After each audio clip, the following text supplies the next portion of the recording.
They've come from around the world, more than 1,000 teams from over 30 nations. I'm Jenny Dell, and welcome to Louisville, Kentucky.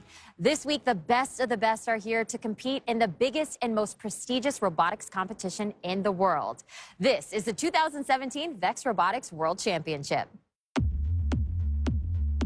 VEX World includes the top 1,400 teams worldwide who have qualified in one of three main program divisions.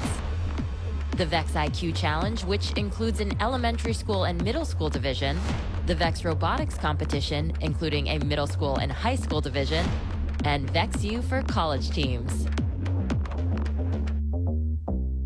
The more than 15,000 student participants from more than 30 nations all have designed, built, and programmed their own unique robots, and this week have competed in a series of qualifying matches.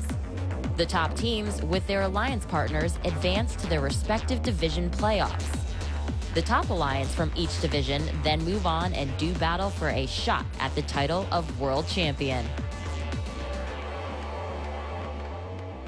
I'm joined now by Paul Copioli and Karthik Kanagasabapathy of VEX Robotics. Now, Paul, the interesting thing about this event is that each and every year, the game design itself is different. That's right, Jenny. In the VEX Robotics competition, we need to change the game and change the challenge each year because we want these students to innovate their designs and make them be creative and do just different things. Some of these students are in the program for 6 or 7 years, so we have to keep the challenge different.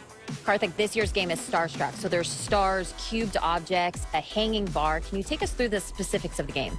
Yeah, we kind of describe this game as if it's a version of volleyball. Except in volleyball, you just got one ball that's going back and forth. Here you have 24 stars and 4 cubes. These stars are the real challenge in the game. It's not an object you're going to find on a store shelf. It's custom designed to challenge these kids. Let's take a look at the rules. Starstruck is played by 2 alliances, one red and one blue. Each alliance is comprised of 2 teams, and each team plays their own robot. The object of the game is to obtain a higher score than the opposing alliance by scoring stars and cubes across the fence into the 2 distinct scoring zones. Stars are worth 1 point in the near zone and 2 points in the far zone. And cubes are worth 2 points in the near zone and 4 points in the far zone. Teams can also score points with the hanging bar in the final 30 seconds of the match. A low hang is worth 4 points, and 12 points for a high hanging robot. In 3, 2, 1, go! Each match begins with a 15-second autonomous period, where robots score with pre-programmed instructions and no help from the drivers. When we come back, our high school division champs battle in the round robin to determine the top 2 alliances that will move on to the finals. Also, we'll meet one competitor from Fayetteville, Arkansas, and learn about his incredible journey to Worlds. Much more ahead from Louisville and the VEX Robotics World Championship. CBS Sports Spectacular presents the VEX Robotics World Championship, sponsored by GE. A company that wants to change the world should reflect the world. The Robotics Education and Competition Foundation, inspiring students one robot at a time. And by VEX Robotics, the world's leading name in educational robotics. We are 35268 from Cork, Ireland, and we have the largest awards hall in Europe. Yeah! Our team name is Creativity Private School, and we are from Bahrain. Buenos días, nosotros somos el equipo King Row, identificado con el ID 6250E. Venimos del país Colombia. Welcome back to Freedom Hall in Louisville, Kentucky for the 2017 VEX Robotics World Championship. The VEX Robotics Competition High School is made up of 6 divisions: science, technology, engineering, math, research, and arts. In the round robin, each division is made up of an alliance of 3 teams. Only 2 of the 3 teams can play for an alliance at a time. Each of our alliances will play a total of 5 matches, playing each other only once. The top 2 teams after the round robin will advance to take a best-of-3 finals for the World Championship. Thanks, Jenny. With Paul Copioli, I'm Karthik Kanagasabapathy. As we get set for our first match between engineering and arts, let's take a closer look at the team from Council Bluffs, Iowa, the Black Squirrels.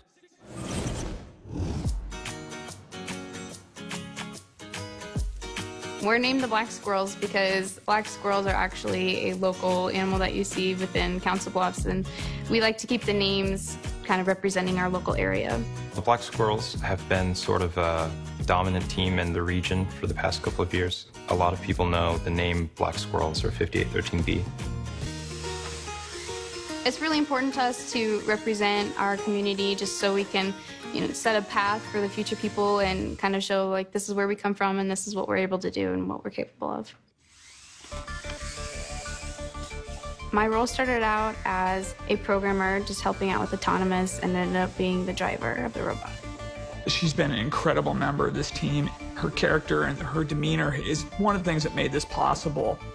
I actually have an opportunity to go to middle schools and talk to the kids about, being a girl in engineering and math and science kind of fields, so that's really awesome as well. Last year, the deal was that if we won our division, we could retire the Black Squirrels name, which is like a huge goal of mine. And honestly, we didn't think that was probably going to happen, but we thought it was a good motivator. It's something that is really important to me because last year I was with some of the smartest minds, and we got really close, but we never achieved it. And this year it's new people and different teammates, and we're working together to achieve the same thing. We've done this for 5 years, and every year we just raise the bar, and every year I think the next year I'm just like, wow, that was great, but it's not going to happen again, and every year it's just gotten better. And if the kids weren't learning from one another, we wouldn't have gotten as far as we have. So not only am I proud of these kids, but I'm proud of the kids that came before them that really made them believe that they could be this good. With the Black Squirrels winning the arts division, it looks like the team name will be retired. Now let's see if they can bring home a world championship. The match starts in autonomous period. That's right. The first 15 seconds of every match, the robots are not being driven by the drivers, but they are actually pre-programmed and moving on their own. Whoever scores the most points in the autonomous period gets a valuable 4-point bonus. Looks like engineering takes auto in this match. That 4-point bonus, while important, it's more important to get the stars and the cubes on the other side of the field as much as possible to get in the way of your opponents and free up your side of the field for the rest of the match. When you're watching the match, you're trying to figure out who's winning. You really want to focus on where all the yellow is. If there's more yellow stars on one side of the field than the other, that means that alliance is up. You will see these robots at the World Championship throwing multiple stars, 4, 5, 6 stars at a time. This is important because the action will be fast and the scores will change quickly. Watching the robots patrol the field here, trying to find ways to score. We say, oh, pushing and shoving by all 4 robots at the fence. That is totally legal interaction. The fence divides the 2 alliances, but it doesn't stop them from blocking. It's just like volleyball. You go right up to the net and you slam it back in their face. As we see a view of the close-up of the drivers, you can see that all the drive teams have different strategies. You can have 1 driver, 2 drivers, 1 coach, 2 coach. The coaches will look at the overall field for a strategic match play, and the driver has to execute that strategy. Under 30 seconds left in this match, you can see engineering is dominating with all those stars on the arts side of the field. In the last 30 seconds, each team has to place an additional cube on the field. This changes the game dynamic at the end of the match. The teams have to pay attention. They were focusing on stars. Now they got to change their attention to the cubes. Engineering in absolute control right here. The Black Squirrels were very prepared for this match, but this engineering alliance looks phenomenal right now.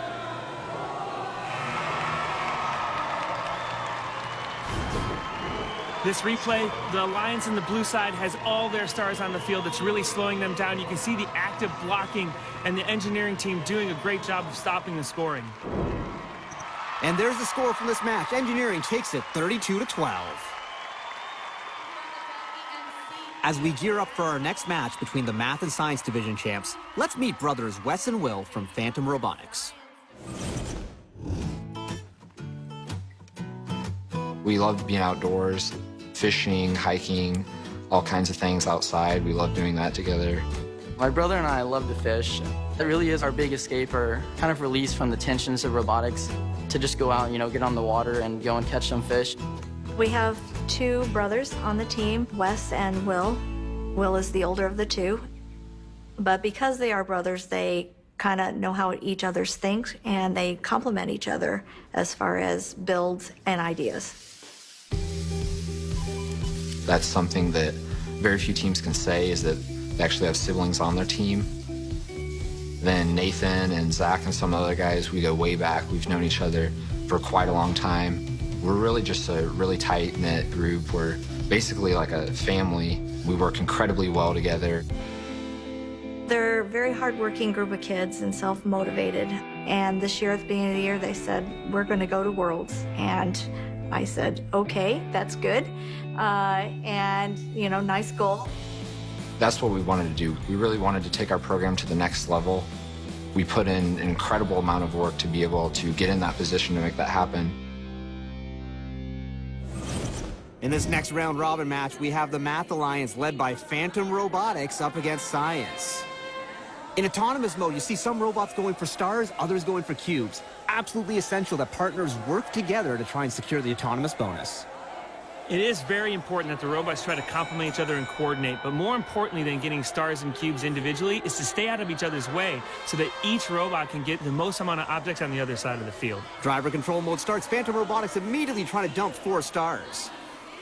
These manipulators are so large because the teams tried to get one device to score cubes and stars. As a result, that device can get a bunch of stars at one time and throw them over the fence. Science doing a good job here, but one of the robots is in a little bit of trouble. They go over. Let's see if they can get themselves back up. They're really going to push hard.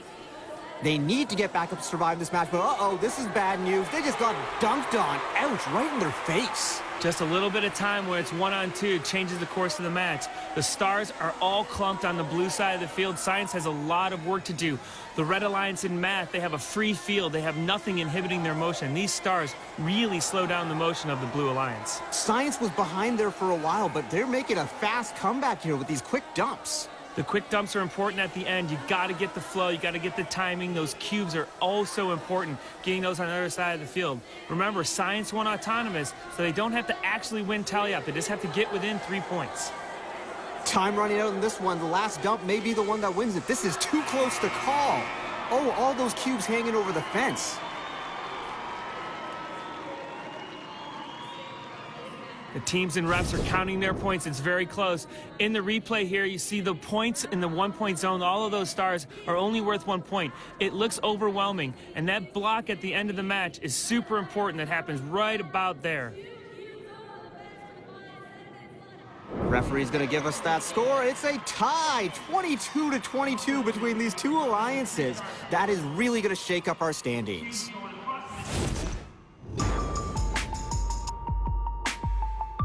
Being at Worlds is a really great experience because you get to meet a lot of new teams and like make new friends. And it's a really great experience just to see like a really high level of competition and how everyone can work together. Well, for one, it's huge, and also it is energetic, spontaneous, a lot of creativity in how people dress and how their robots look, and everyone's a different person, and it's amazing. I think my favorite part is actually just being here, because I've aspired to get here for so long that now that I'm finally here, I just don't even know what to do. It's awesome. It's great.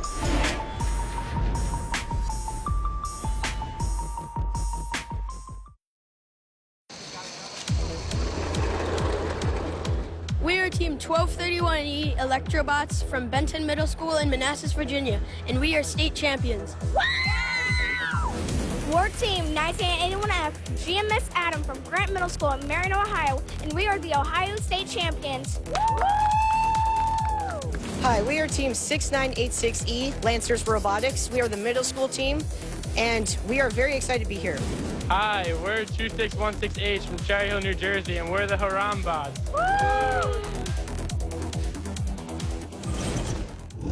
This week, VEX Worlds also welcomed the nearly 600 teams from around the world for the VEX IQ Challenge. The elementary and middle school teams competed in their own game, titled Crossover.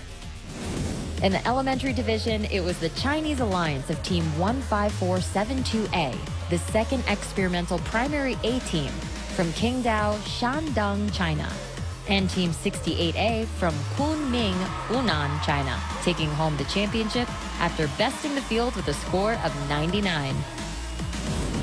In the VEX IQ Middle School Division, the alliance of Team 16180G, the Invexibles from Katy, Texas, and Team 555A, the Gladiators from Brampton, Ontario, Canada, took home the World Championship with a score of 97. The Gladiators also took home the World Championship in the Skills Challenge with a top score of 174. Everyone's journey to the VEX Robotics World Championship is unique, but this year, one student from Fayetteville, Arkansas, shows us his incredible determination to overcome far more than any opposing alliance. From a real early age, Remy was always interested in, if I take it apart, can I put it back together? It's almost like he has a natural talent for tech. I enjoyed everything about robotics, the aspect of the building, the designing, the programming is quite fun for me. If robotics fueled Remy's passion for engineering, it also helped form an unbreakable bond with his classmate. And together, they set out to form Team Nemesis. Grant was his best friend, and they had the idea of forming a team. We had met at school, and we both liked the same things, engineering and shop. My wife and I had just retired to bed and was a little bit late. Get a call from Remy, and always pick the call up. And he said, well, my moped's gone. And I thought, well, there's a concern. And he said, I think I broke my leg and I can't find Grant. I was in quite a bit of pain. My femur was shattered, and my foot was somewhat there. But really, my first thoughts were how my friend was. When the paramedics arrived, I told them to go see if he was all right.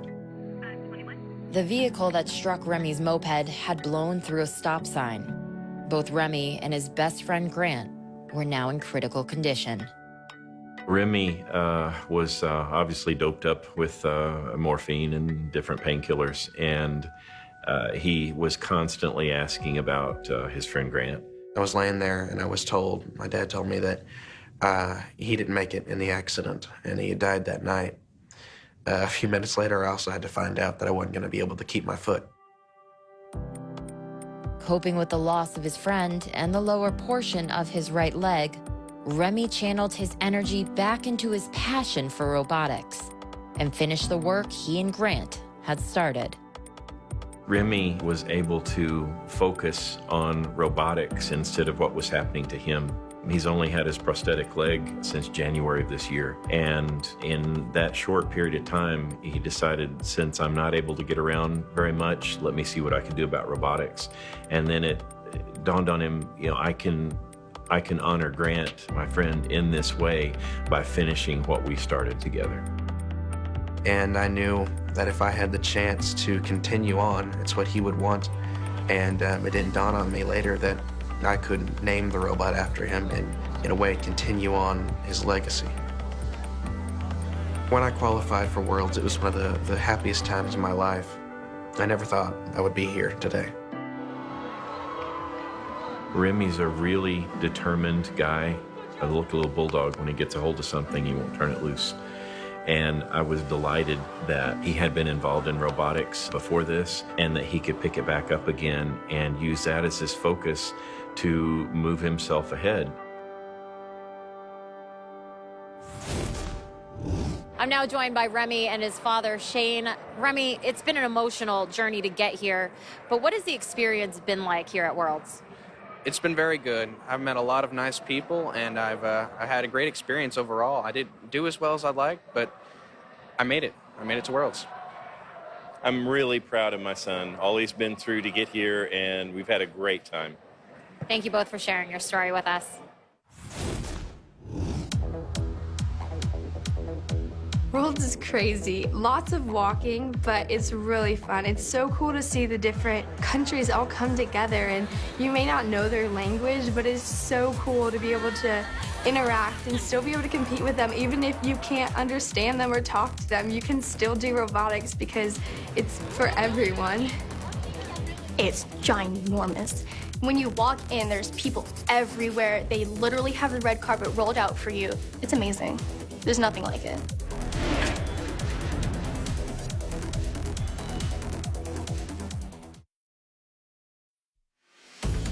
We're Team 9290D from Hereford Middle School, Moncton, Maryland. That's Carolyn, Julia, Natalie, Zoe, and I'm Catherine. Hi, we're from GMS Robotics. We're team 77240A from Easley, South Carolina. We're Robo Squad Orange, team 59360A from Del Rio, Texas at Del Rio Middle School.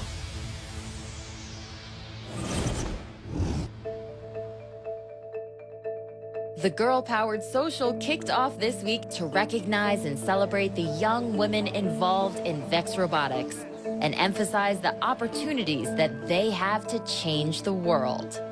One of the featured panelists was Kentucky's Lieutenant Governor, Janine Hampton, an industrial engineer herself.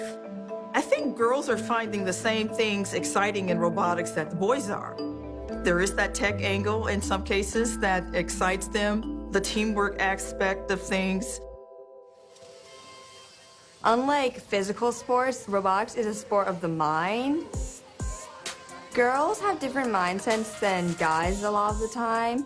So by having both genders in STEM and engineering overall, you have more ideas and a variety of things that you can do. Guys can do really well, but girls can do just as well. And I think that's really important to get girls just to get their confidence up and realize that they can do it too. I think that since we are now a girls team that we are definitely more pumped than other teams might be because it's like, hey, we're doing something that people have said that we're not allowed to do or can't do.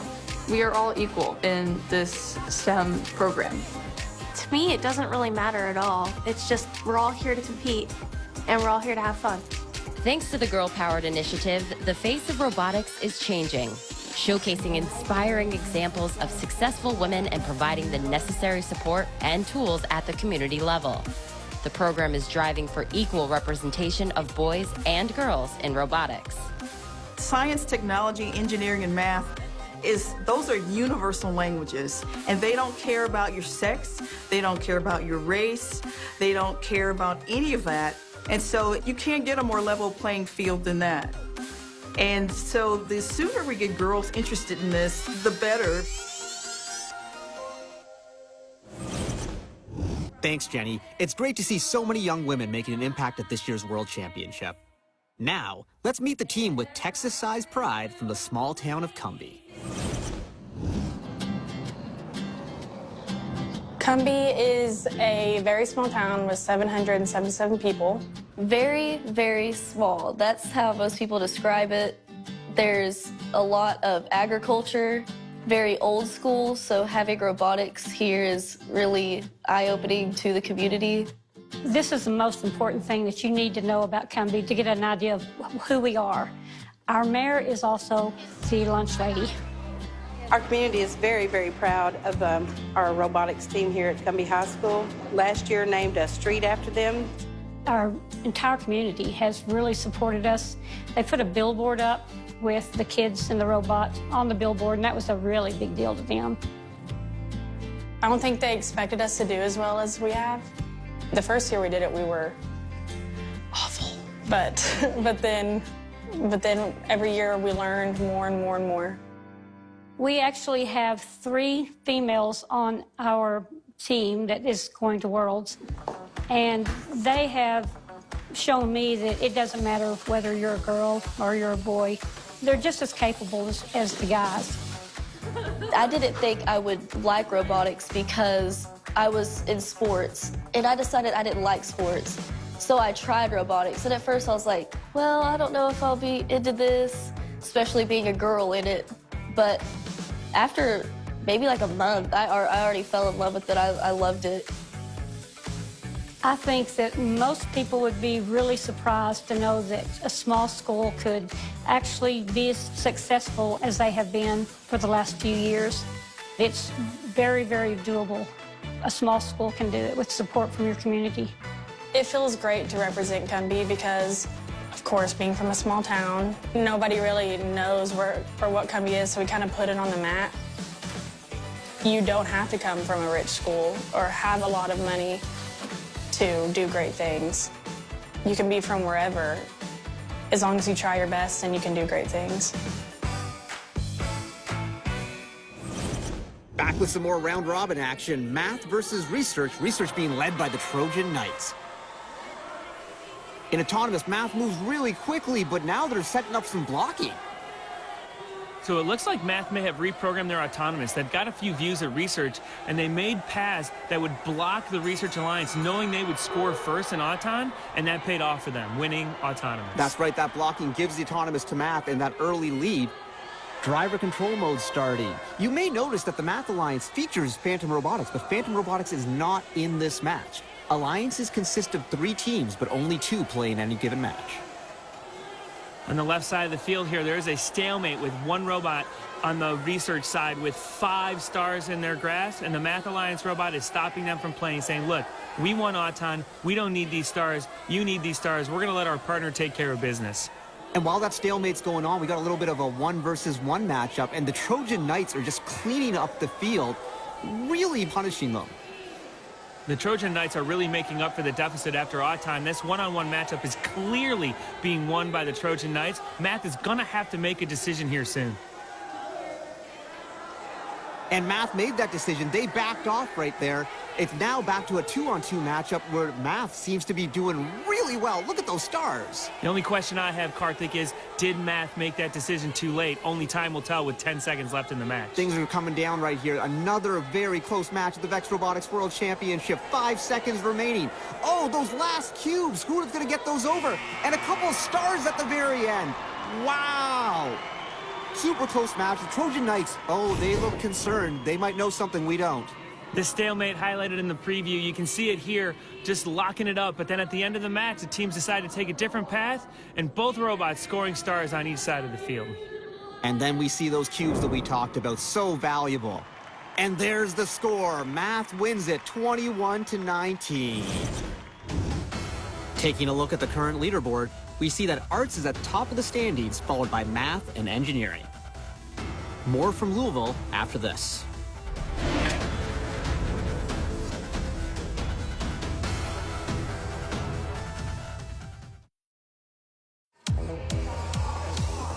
One of the great things about the robotics community is we all have a common goal. We're all working towards something, and even when we don't agree on anything, we can always work together to figure out a better solution that's even better than our first original idea. We all share the passion of robotics. We're all here to compete and have fun and share our love of the robotics with each other. Basically being surrounded by people who understand you and are interested in the same things as you. And even with the people who don't speak English, it's like you still have something in common and you can still find ways to communicate, to work together. Muy bien, muy bien, muy bien, muchas gracias. And it's just an amazing experience. I don't know where else I would be without robotics. I'm with Paige from Paige Robotics. Paige, you've been involved in the robotics world for quite some time, but this year, a personal journey. Can you take us through it? Well, so basically, I was with my high school team for the first 3 years of high school, and senior year came, and I really just wanted to go out and challenge myself because I actually want to get into the engineering field, so that's why I started my own team this year. And you can tell these robots have a military inspiration. Where does that come from? Okay, well, first of all, I am a solo independent team. And the issue was I was going up against high school teams who had 3 to 4 teams with them. So they would all work together. They all knew each other. And it was my first year here. So I needed a way to stand out. But also, too, my father and my family, they've raised me to have such great respect for the military and everything that they do. And I made this robot and did the whole military theme as a way to give a little tribute, a thank you to the military, to show them that there are people who support you and really respect everything that you do for us. So thank you everyone out there for everything that you've done. So Paige, you are a true inspiration. Good luck in engineering, and thank you for talking with us. Thank you very much. As we get ready for our next round robin match between engineering and science, let's look back at engineering's last match where there was some intriguing drama. They were facing off against technology, and technology robot had 10, 12 stars loaded up going for a game-clinching dunk. Except engineering had to counter it, and they got a little bit too aggressive. Look at them push there, intentionally trying to tip their opponent over and totally disrupting what they were trying to do. The referees talked about it. They made a decision to disqualify engineering from that match, giving technology the win. Now, engineering's in quite the hole here. They have to win this match to move on to the finals. And the match starts again with autonomous period. Robots moving quickly. Engineering scores quickly with those 3 stars on the fence, but the science division scores another 3 stars from their field, scores a cube from their side of the field, which gives them a pretty overwhelming lead in autonomous.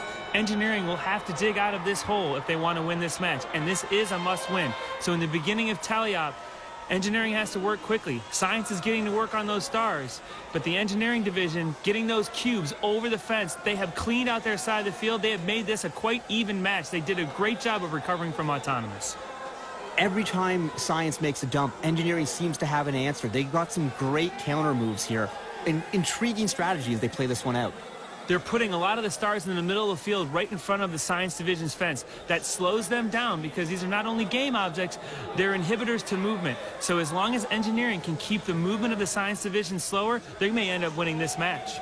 We got less than 30 seconds left. That means the extra 2 cubes have been introduced into the field. Those cubes could be the deciding factor. We see a little bit of interaction at the fence, pushing and shoving, trying to get these stars and cubes over. It is super close with less than 15 seconds remaining. Oh no, it looks like a couple of the science division robots have been tipped over. Oh, and engineering's just gonna finish them off by dunking right on their heads. They just keep adding the stars on, and wow, that was overwhelming to finish that match off. Let's take a look at the replay, Karthik. We see the cubes flying over from the engineering. Science starting to get a cluster over here. You've got engineering going over to score, science scoring, and there's the tip. Robot on the side, you're pretty much doomed if you're playing 2-on-1. And the final score, engineering takes that one 33-7. They now are still alive in their quest to be world champions. Now, let's go to Jenny. The VEX U Finals this week was a true battle of the best. The winningest team in VEX U history, Team Aura from New Zealand, came into the finals having won the robot skills, the programming skills, and the Excellence Award. Their opponents, Team IFR from Coral Springs, Florida, won all 7 tournaments on their road to Worlds and went undefeated in their division matches leading up to the finals. In the best-of-3 finals, Team Aura only needed 2 matches to top Team IFR and bring home their first world championship. The VEX Robotics Competition middle school finals went the distance with the Red Alliance, made up of Team 8736A from Shanghai, China, and their partners from Team 8065U from Singapore, losing their first match and coming back to win the next 2 to be crowned world champions.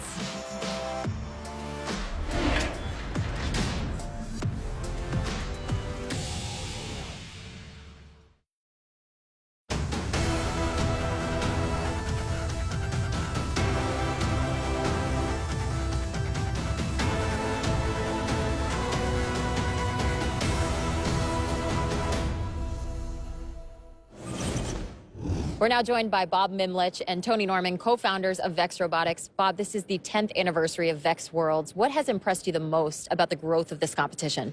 Well, we never would have guessed that we'd have made it to 18,000 teams in 10 years. This year at the World Championship, we have 1,400 robots here.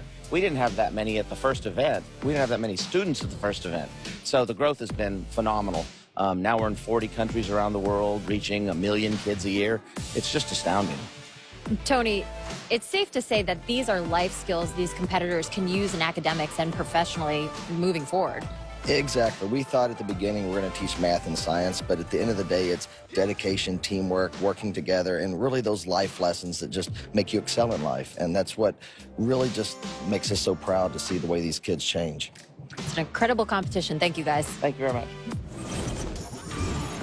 Thanks, Jenny. Now let's take a look at the current standings. Arts in first place at a record of 3-1, followed by engineering, math, and research. Our next round-robin match, we have math versus technology. If math wins this match, they will move on to the World Championship Finals. Phantom Robotics is back on the field, so we get to see their extreme star-clearing abilities. At the start of autonomous, the math division scores quickly, but technology has a couple of stars and a cube that got over on the math division side. That could be the difference. There's another load of stars getting ready to go up and over. Even though they didn't score them, they still moved them from the 2-point zone to the 1-point zone, which advances them and gives them the win in autonomous. Technology with a big lead right here. It's going to be up to math to try and form a comeback, but look, watch out. They got Phantom Robotics, the fastest star-clearing robot in the world, arguably. As you can see, they're going back in that corner, working the stars, getting them over. One dump quickly. They acquire a cube. It's back over quickly. Going back for a couple more. 2 more stars. 3 scores when the opposing robot only scored once. And they have 5 stars in their possession. Boom! Over the fence. That 5-star dump really opened up the field there for Math. Their side of the field is almost empty, except technology's not giving up. Look at that dump. Well, technology's getting to start a clump of stars in that right corner of their field. That's going to hinder their movement. It looks like the Math Alliance has a lot more free space, and they're really starting to cluster those cubes to stop the motion. These last couple of seconds here, Math doing everything they can, and they are totally clearing their side of the field. And they've got some blocking going on right here. Time running down, and wow, Math really finished that match off strong. All 4 cubes are on the other side of the field. There are only 4 stars on their side of the field. You see the stars in the front section of this zone. It's really starting to clump up, and the Blue Alliance just couldn't maneuver around and score and outscore the speed of the Math Alliance. Phantom Robotics finished strong and finished hard. And our score, Math takes it 31-12. They are moving on to the finals. Here are the standings going into our last round robin match. Math in first place. Arts is in second place. With a win in this last match, they will guarantee themselves a spot in the finals. But a loss means they're out. We're back for our final round robin match. Research led by the Trojan Knights up against Arts and the Black Squirrels. If Arts wins this match, they're moving on to the World Championship finals. But if they lose, they're going home. At the start of Autonomous, the Red Alliance Research Division cleared their side of the back line, which gives them a dominant lead after Autonomous mode. We saw in our last match, the Math Alliance, led by Phantom Robotics, was able to overcome an overwhelming Autonomous lead. Can Arts and the Black Squirrels do the same thing? Well, Karthik, I don't know, because these 2 alliances are extremely evenly matched, so Research has a large advantage due to their Autonomous mode. The Trojan Knights are completely cleaning up their side of the field. There's barely anything left. Every move that Arts makes, Research has an answer for. Research has a clear field with easy to maneuver around, but Arts has this clumped field with stars in their way, and it really slowing them down. This is the best Research has looked all tournament long, and it's really paying off. It's turning into a dominant win for Research, a very clear side of the field. Arts is just clumps of stars in their way. They can't seem to get it going, and Research is just flying across their field. Arts knows they need to win this match to get to the finals, but there's really not much that they can do at this point. As the cubes enter the field in the last 30 seconds, Research has a stranglehold on this match. The cube play isn't even helping Research at this point. They've just got everything under control. 15 seconds left in this match. We're going to see how it comes out here, but Arts, they basically have nothing that they can do anymore. Every object is on their side of the field. Research is just punishing them. Cubes, stars. Research got nothing left to do. Hey, looks like they're going to try and hang. Going up, up, up, up. Yes, they did. They hung for those 12 bonus points. First time we've seen that in the round robin. The replay here shows the dilemma that the Arts Division was in. Clumped stars surrounding them, hindering their movement, and the Research Division took advantage of it, throwing cubes all over the field. There's the final score. Research winning 54-8. Arts has been eliminated, meaning that Engineering is moving on to the World Championship finals. Now, let's go to Jenny. We are now joined by Phantom Robotics. You guys punched your ticket to the finals. What's the strategy going forward? Really, we're just going to try to play our game, get as many stars and cubes as fast as possible. We're going to try to get some really big loads and let our partner do a lot of defense. Really good at that. Yeah, our big advantage with the defense that we chose is that our partners are going to be able to do a lot of blocking and really be able to hold off the other alliance while we are able to go and do the scoring on the other side of the field. So that's going to kind of be our game strategy for the finals here. All right, good luck in the finals, guys. Thank you. The finals are set. It'll be Math versus Engineering for the World Championship when we return.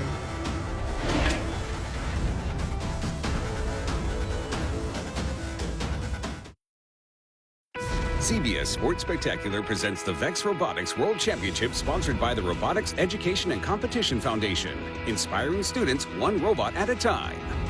VEX Robotics, the world's leading name in educational robotics.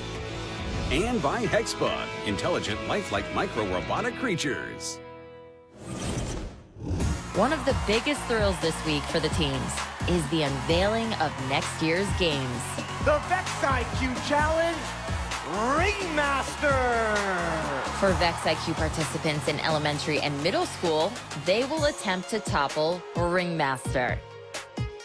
The object is to maximize your score with your alliance partner by scoring rings in the floor goal or on posts. And extra points are awarded for stacking rings in a uniform color. Introducing VEX Robotics Competition in the Zone! VEX Robotics Competition in the Zone will be played by VRC Middle School, High School, and VEX U participants. The object of the game is to obtain a higher score than the opposing alliance by stacking cones on goals, by scoring mobile goals in zones, by having the highest stacks, and by parking robots at the end of the driver-controlled period. An incredible round robin, guys. Karthik, what impressed you the most about the robots? I really thought these robots were making some smart strategic decisions. They completely abandoned the hanging bar. The hanging bar is worth 12 points, and that's a lot. But these teams knew that they were so good at the speed game, they could score way more than that in the time it would take to hang. And Paul, what can we expect from the math and engineering alliances in the finals? Well, these two alliances have already played each other once in the round robin, so we've got a little bit of a preview of what we're going to see in the finals. They're going to use a speed game, both of them, but they're going to use the lanes and do the cross-court action and then try to block each other and anticipate where they're going to be throwing to keep the objects in the same side of the field. Getting ready for this match, it looks like Phantom Robotics is not coming out on the field. That is an interesting strategic decision here. Karthik, I completely disagree with this decision. They have the fastest star-scoring robot in the world, and they're on the sidelines. They should be playing every single match of this finals. Interesting to see how this one plays out. Autonomous mode, engineering, clearing the backline very quickly. Engineering clearing the backline. They've been doing that all during the round robin. And now in the finals, they get that cube and score that. That's a dominant lead for engineering after autonomous. Math appears to be in a bit of trouble here, but remember, in their last round robin match, Math lost autonomous badly, and they came back to win. However, that was propelled by the star-clearing ability of Phantom Robotics. Phantom Robotics is not on the field right now, so their alliance partner is going to have to pick up the slack. The Engineering Alliance taking advantage, and a robot on its back as the Engineering Alliance was trying to score 5 stars. The other robot got in the way from Math, and they are on their back. It is a 2-on-1 situation. This does not look good for the Math division. Things went from bad for Math to really, really bad right now. Their partner trying to pick them up, but I don't even know if that's going to make a difference at this point. That's the only move they have, Karthik. 2-on-1.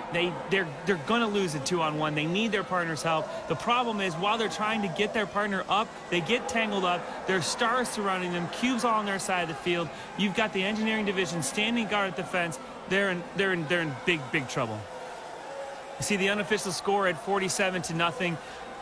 All the objects are on the Math side of the field. The robots get untangled, but there's no time left with 10 seconds and the clock running out.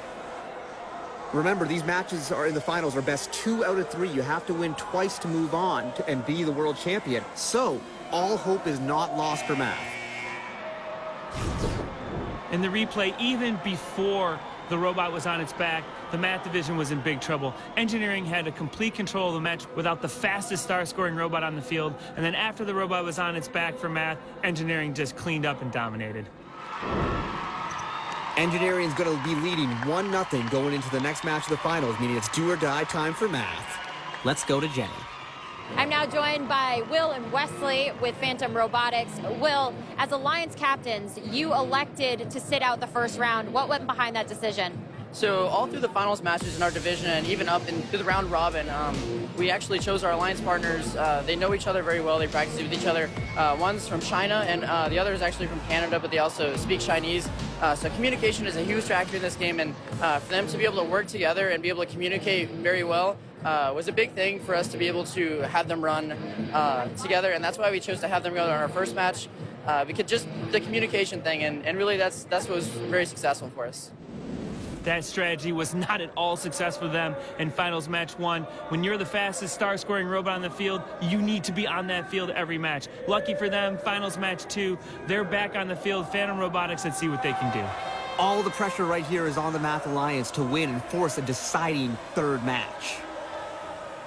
In autonomous mode, the Engineering Alliance is doing what they've been doing all day long, scoring a massive amount of stars in the beginning of Auton and scoring that cube at the last second, giving them a dominant lead and, more importantly, a clear field to work with at the start of teleoperated mode. This match is playing out exactly how Engineering wants to. They want to take a big lead in autonomous mode and then do their offensive defense that we like to talk about. They will always go to score stars, but every time they go to score, they do a little bit of blocking in the aftermath. The one thing about this Math division, they've got Phantom Robotics. They flipped the script with how fast they scored a bunch of stars. They were clumped, they took advantage of it, and they got them on the other side of the field quickly. Phantom Robotics really closed this one up. It was a big lead for Engineering to start the match. With Phantom Robotics scoring stars, no lead is safe.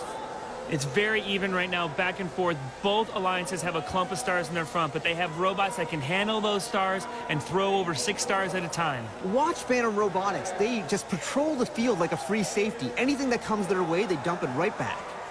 They're scoring 4 stars, 5 stars, 6 stars at a time. All of these robots have upped their game for this. They know that this match is important. Are we going to go to a third match? Is Phantom Robotics going to be back on the field? Or is their year done after this match? We've got the best robots in the world, and it shows with how fast the scoring's happening.